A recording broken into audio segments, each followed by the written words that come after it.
You want to be on, Susie? Not yet. You know where the slider is. That goes up. Ken, Lieutenant Governor, did you meet last night?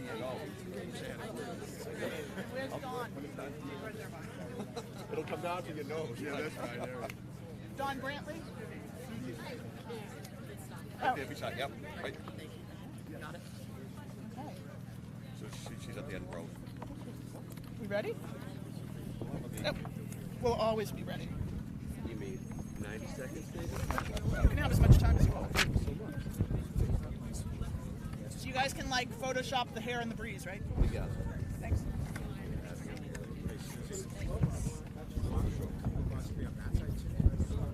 Balance. Put Barry in the middle. Barry in the middle. Do it.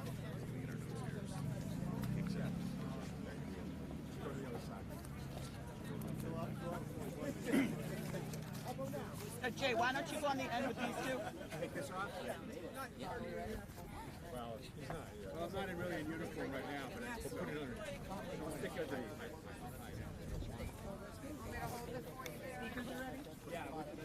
Sling and bud.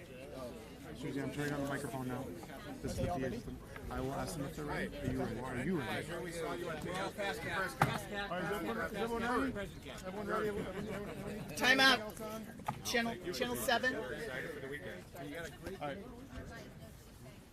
Channel 7's mic fell Your over. microphone fell. Sorry. No, of course. Thank you.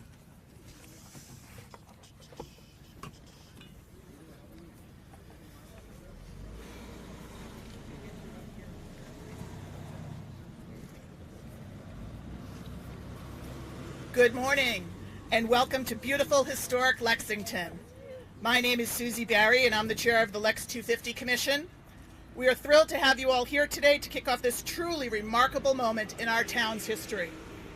Starting today, Lexington will begin its portfolio of events commemorating the 250th anniversary of the Battle of Lexington, the very place where the American Revolution began.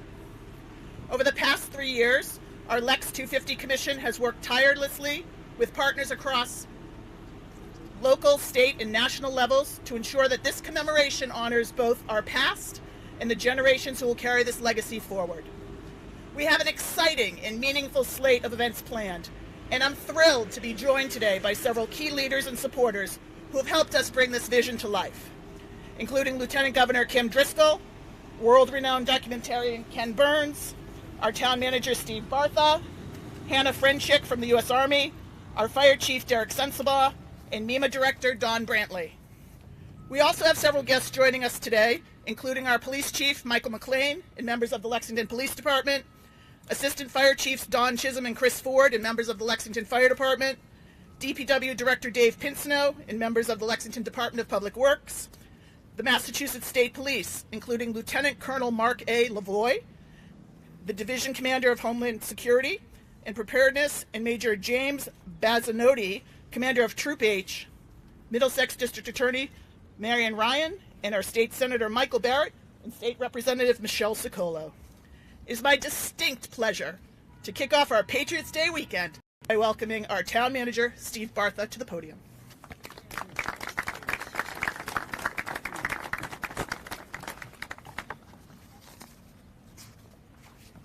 Good morning.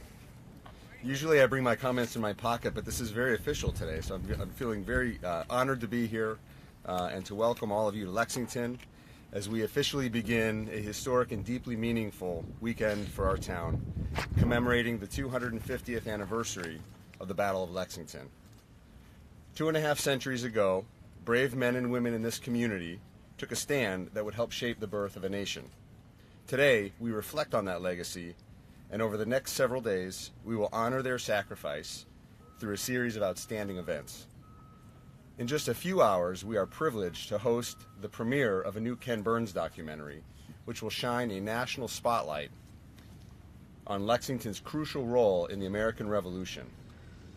This powerful film will launch a weekend of history, remembrance, and celebration here in Lexington. Later tonight, we will enjoy a night of music, history, humor, and hometown pride, hosted by Saturday Night Live alum and Lexington's own Rachel Dratch. In the early hours of Saturday morning, our historic Battle Green will once again echo with the history of the first shots of the Revolution during a reenactment of the Battle of Lexington. This event is a living tribute to those who stood here 250 years ago and will be a defining moment of our commemoration. Later that morning, we're excited about the rededication of the Battle Green and a never-before-seen patriotic performance and demonstration by the U.S. Army Military District of Washington, which our friends from the Army will talk to you more about shortly. On Saturday afternoon, we will come together as a community for our annual Patriots Day Parade, with over 125 units marching this year, more than 2.5 miles along Massachusetts Avenue. Our 6-day celebration will conclude with a naturalization ceremony, welcoming new citizens to this country in the birthplace of American liberty. These events are just a snapshot of our jam-packed schedule, and none of this would be possible without the extraordinary dedication of the Lex250 Commission and the countless volunteers who have given their time to make this anniversary so special. I invite everyone to join us, residents, visitors, and guests from near and far, as we reflect on our past, celebrate our present, and inspire the future. With that, it is my distinct honor to introduce your Lieutenant Governor and my old friend from our days on the North Shore, when she was leading Salem and I was managing Danvers, Kim Driscoll.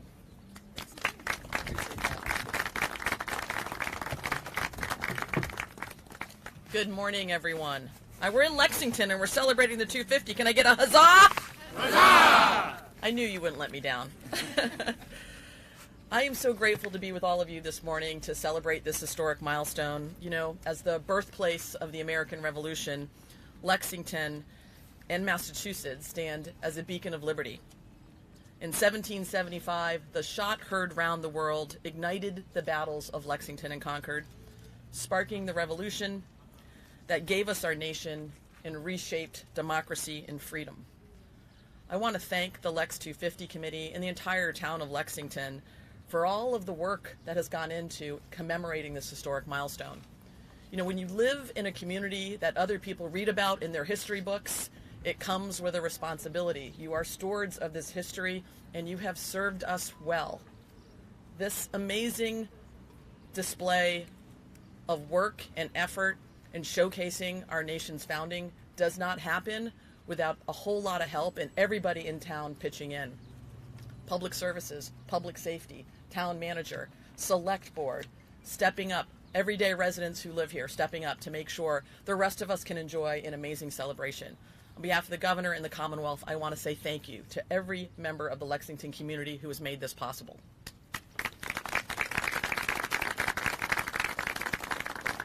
I'm so grateful for the partners that we have in state government as well, being joined here by Dawn Brantley. When you have a big celebration, you want to make sure there's a lot of logistics and planning that happen. Our public safety teams at the state police, our own state employees, our Undersecretary of Economic Development, Sarah Stanton, a neighbor right next door, and our Mass Office of Travel and Tourism, Kate Fox. Everyone's leaned in to make sure we could get the right information out, keep people safe, and work hard as part of this commemoration. And certainly our legislators who ensure that we have the resources necessary. Both Rep. Sokola and Senator Barrett not only love the history, but also love being in partnership with all of us to make this happen. You know, as I think about this milestone, I'm struck by the Patriots of 1775 in this community and so many others. They were the disruptors, the critics. They were the visionaries. They believed in a version of justice that didn't yet exist, and they risked everything to build it. To be a patriot was to take on challenges in pursuit of liberty. It's to question the status quo. It was an act of rebellion rooted in hope. So Massachusetts 250 is not just about celebrating our history, but it's also about living up to it. It's part of who we are, what we create. It's a shared invitation for all of us to do our part to make things better. When you walk the battlefields of Lexington and Concord, you stand where history took place. You experience what it means to be part of this country. The Patriots of 1775, they started it. They built that foundation. Regular, ordinary individuals. It's up to the rest of us to preserve it and build a strong future. Thank you for all you're doing, Lexington. We're looking forward to celebrating with you later today and tomorrow and the next day.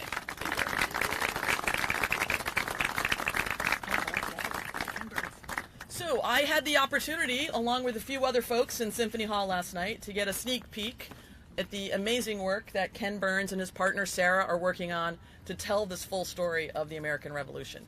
I can tell you there wasn't a person in Symphony Hall who did not walk out of Symphony Hall feeling better than they walked in, after being in company with each other, recognizing the roots of our country, the roots of freedom, this experiment called democracy, and seeing how Ken and his team captured not only the history, the music, and the opportunity to be in each other's company as we all learned our way through this story.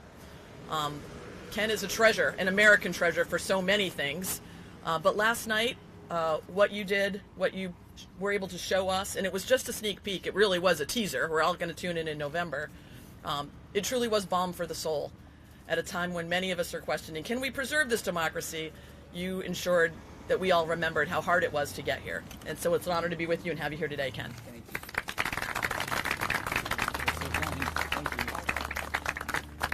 Good morning. Thank you, Kim. That was so kind. It was very special last night, but I have to say I've been coming to Lexington, Massachusetts for almost 55 years, and this is the best day that I've ever been here. I've visited relatives, I've visited friends, I courted a woman who became my wife here, but I have to say that this is a hugely important day. As a young boy, I grew up sort of dreaming of this mythical place called Lexington. I had the first opportunity to come here, and I stopped and looked at the statue of Parker and thought about what had taken place.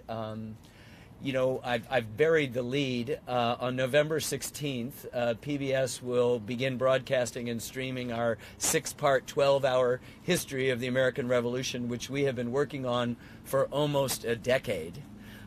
It, of course, tells the story of what happened here at the very end of our first episode, the shot heard round the world. You know, if you read your Bible, the Old Testament, Ecclesiastes, it said, what has been will be again, what has been done will be done again.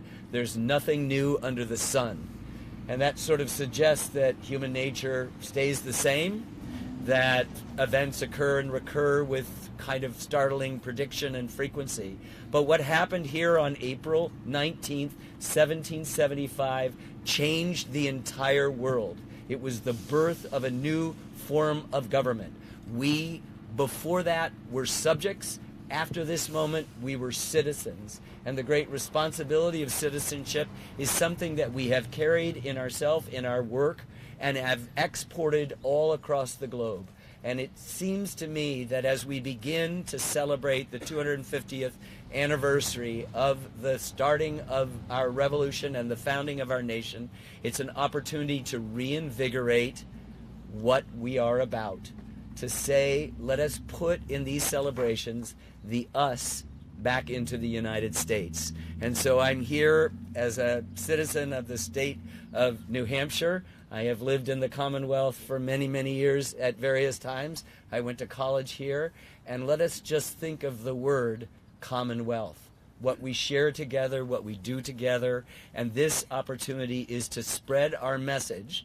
No kings, no monarchs, no tyrants, the responsibilities of citizenship that permit us to benefit from the blessings of liberty and the sacrifices that the people made behind us here today. So I'm here in honor. I can't wait to share a little bit later today more excerpts from our film. More teasing, Kim, of what ends. we're going to do. Yeah. You know, we do know how it ends, but I was told early on in life by David McCullough that good history is tuning in because you think it might not turn out the way you know it did.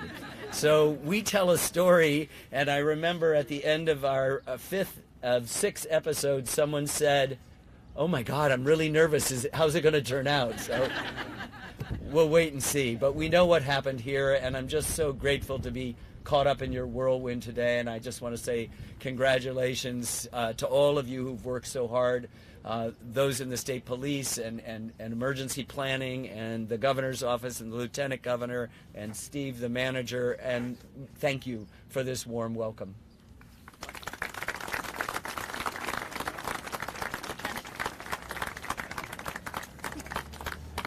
Thank you, Ken. I'd now like to call Hannah Frenchick from U.S. Army Military District Washington to the podium. For our celebration this year, it's not only the 250th anniversary of the battle, it is also the 250th birthday of the U.S. Army, and Hannah has some very exciting things to let you know about.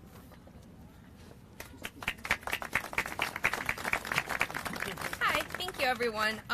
Speaking after Ken, Burns was not on my 2025 bingo card, so I think I need to add that. Thank you for having us here. We are so excited to be part of the 250th celebration of the Battle of Lexington.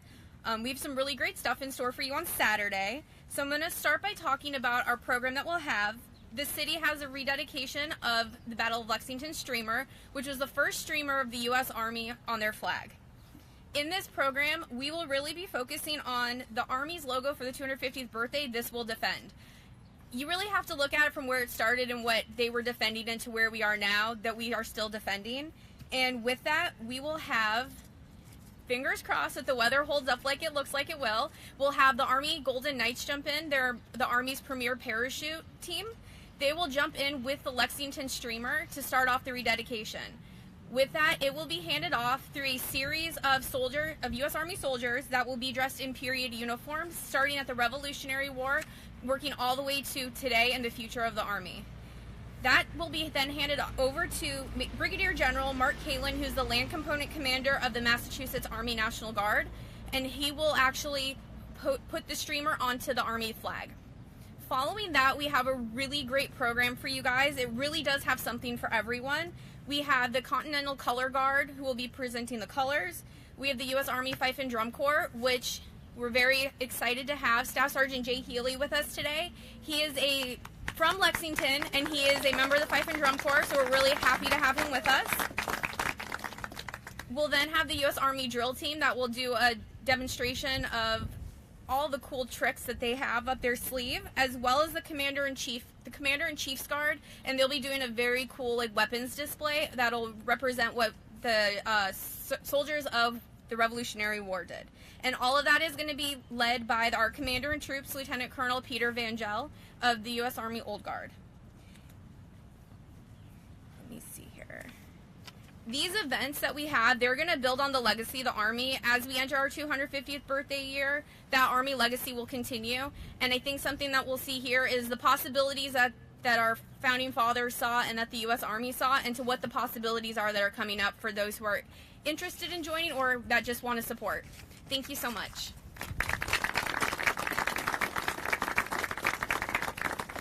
Thank you, Hannah. We're very excited about our collaboration with the U.S. Army as they celebrate their 250th birthday. Fingers crossed about the weather. As I've told people, Mother Nature has cleaned out the closet. She threw out the rain last week. She even threw out some snow. She threw out some clouds, and now we've got sun. So fingers crossed, get your rabbit feet out or whatever you do for luck. It's going to be a beautiful day. It's my pleasure now to introduce Lexington's Fire Chief Derek Sensabaugh.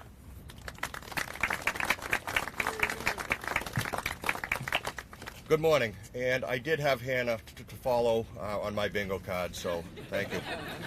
So good morning, everyone. As we kick off this historic weekend, I want to speak from the perspective of public safety. Our primary focus is ensuring that everyone can enjoy these events safely this weekend.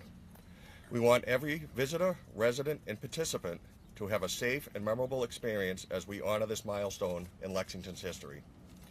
With visitors from all over the world expected to arrive in Lexington this weekend, we have worked closely with our local, state, regional, and federal partners in law enforcement, emergency services, and public works to prepare for a smooth and secure weekend.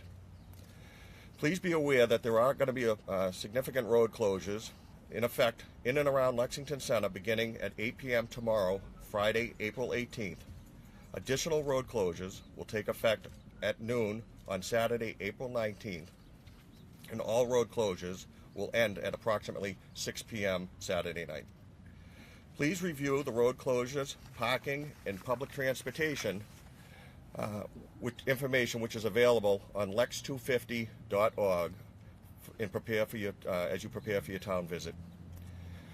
We also want to remind all spectators to follow posted guidelines. Please congregate in designated viewing areas during the events. Pay attention to instructions given by public safety personnel. Do not enter reenactment areas, parade routes, or in any way interfere with any of the events in progress. These events are family-friendly, inclusive, and open to all.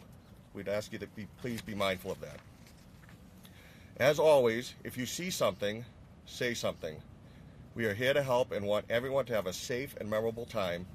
And of course, if you come across an emergency, call 911. In the end, our goal is simple. We want everyone to enjoy this anniversary weekend in the safest manner possible. With your cooperation and outstanding work of our emergency teams and countless volunteers, we are confident that this will be a fun, safe, and meaningful weekend in Lexington for all who attend. Thank you, and we look forward to seeing you out there. So at this time, I would like to invite up Dawn Brantley. She is the director of MEMA, and I think she's on my Thanksgiving invite. We've spent so much time in the last 2 years together, so Dawn Brantley. Thank you, Chief. Good morning. As the director of the Massachusetts Emergency Management Agency and the director of the Unified Coordination Center for the 250th commemorations, it's truly an honor to stand with our local, state, and federal partners as we prepare for one of the most historic events this Commonwealth has seen in a generation. Today, Lexington stands at the intersection of history and preparedness. And as we approach the 250th anniversary of the Battles of Lexington and Concord, we not only honor the past, we take real steps to protect the present and the future. The Lexington 250th celebration is more than a milestone. It's a moment that brings our history into the present. Communities across Massachusetts will gather to reflect on where we've come from and what those first moments of American resistance still mean to us today. But for those of us tasked with ensuring the safety and success of these events, this commemoration is also a mission. Our role is to make sure that everyone who comes to witness history can do so safely, confidently, and with a true sense of belonging. Planning for an event of this scale takes time, coordination, and trust. Right plans, people, and systems in place to support a safe and successful series of events. We are ready with a strong, smart, and coordinated public safety approach. Thank you to everyone who continues to make this effort possible. I look forward to standing with you, shoulder to shoulder, as we mark this historic anniversary together.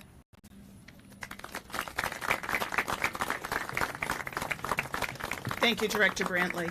So for our friends in the press, we did tell you we would take about 10 minutes of questions if you have any. So if you have any, if anybody wants to raise their hand. Any questions? Have you heard anything about any special guests arriving? The question is, have we heard anything about any special guests arriving? Chief McLean. We have not heard anything as of this point for, I will say, I want to clarify that. We have not heard anything as of this time for any high-level federal elected officials to attend. Obviously, the Lieutenant Governor is here today. The Governor will be here with us on Saturday. Next question. If there are any contentious special guests, what measures are you going to take in case there's people protesting those guests? Chief McLean, this one is yours.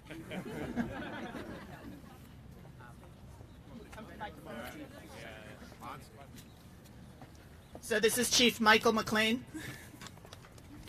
Thank you. I can tell you that's a very good question.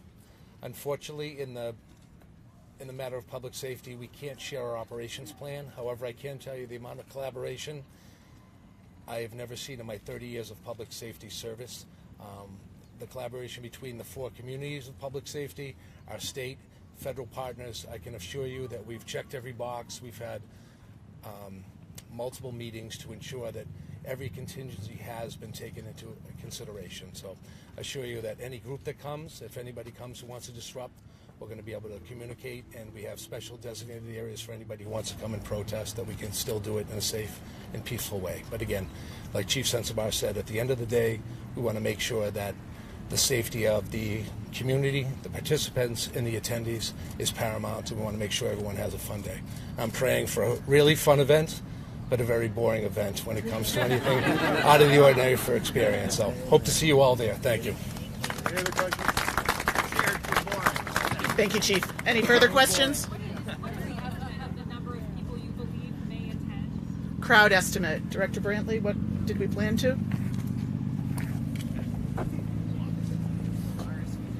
So the number of people that we expect is to be determined. This isn't an event where people register, RSVP to the LG's point, but we do expect several 100,000 folks. We have planned to that level. And as the Chief said, our coordination and collaboration has been phenomenal. And so we have taken as many steps as we can to make the day as smooth as we possibly can for everyone planning to visit. Thank you. Hi, ma'am. I have a historical question. The Crown had many colonies. The common law in the judiciary was implanted throughout Ireland and throughout the American colonies and other places. But in particular, what is it about the brutal about the American character that makes them pick up a gun in an armed revolt against their cousins?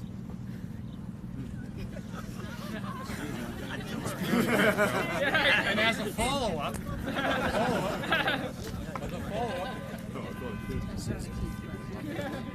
look at Ireland. Had the same judges, the same crummy acts, same tyrant against the ability to prosper as a colony. But it was Americans. That was something was different about Americans. Not only would they not take it, they sought independence, and they're willing to risk everything to become free.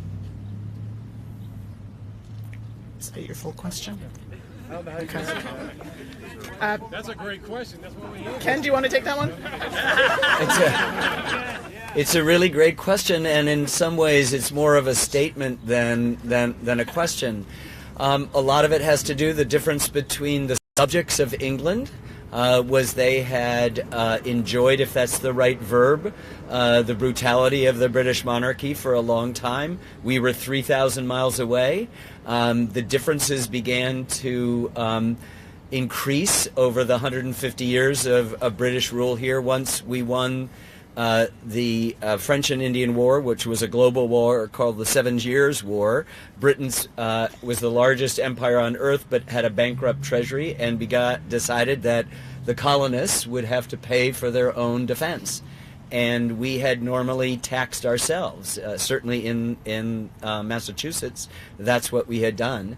And what happened over a series of nearly 20 years is that the differences increased to the point where the British accused us of being radical, and the more they did, the more radical we acted. We accused them of being tyrannical, and the more we did that, the more tyrannical they acted, until on the evening of April 18, 1775, they dispatched somewhere between 700 and 1,000 of the King's troops to come to find rebel leaders, specifically Hancock and Adams, who were hiding here, and also to find a catch of guns and ammunition that had been stored. And we know what happened when they did that. It's not a particular American proclivity for violence. It was just the idea that we'd had enough. As someone says, we had always governed ourselves, and we meaned to do that. So we should watch the documentary. Please watch the documentary. More to come. Thank you, Ken. So as we conclude, one or two more?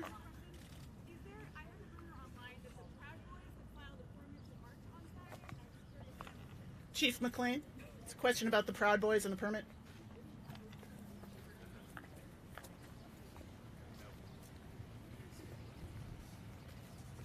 I can share at this time that no permits have been issued by the town of Lexington for any group coming in. So again, if any group does come in, we're going to have communication with them, and we have dedicated areas over my left shoulder for any group coming that wants to protest. So at this time, no specific group has been issued a permit. That's all the time we have for questions, everyone. Thank you. Thank you. So as we wrap up, a few things. We are ready. We welcome everyone to come and join us and enjoy a peaceful celebration. As the chiefs have said, if you see something, say something. And for all information related to Lex250, from events, road closures, porta potties, which are important, food, and anything else you want to know, go to the official website, lex250.org, lex250.org. Thank you so much to everyone who was here this morning with me, and thank you to all of you, and have a great day.